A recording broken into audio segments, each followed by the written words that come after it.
అమ్మా, కాల్ చేసినప్పుడల్లా ఇంకేంటి ఇంకేంటి అని అడుగుతావు కదా. మసుకుతుంటే ఎప్పుడెప్పుడు ఫోన్ పెట్టేద్దామా అని చూస్తావు అని అనుకుంటావు కదా.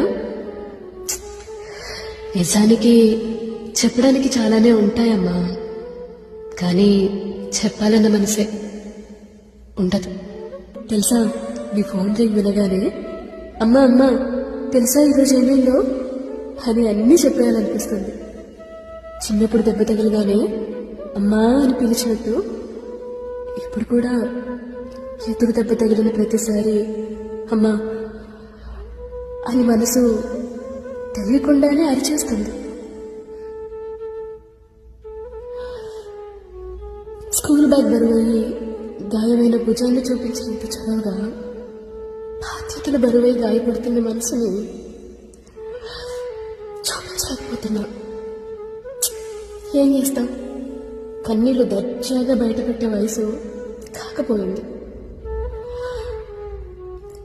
కష్టాన్ని మౌనం బద్దలుగొట్టి చెప్పే మనసు లేకపోయింది.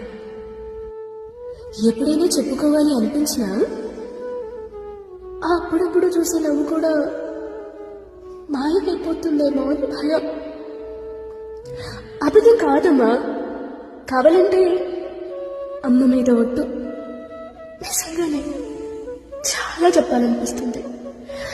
కానీ నువ్వు నన్ను మోసుకుంటూ తిరిగే వయసు నుండి నేను నిన్ను చూసుకుంటూ ఎదగాల్సిన వయసు వచ్చింది.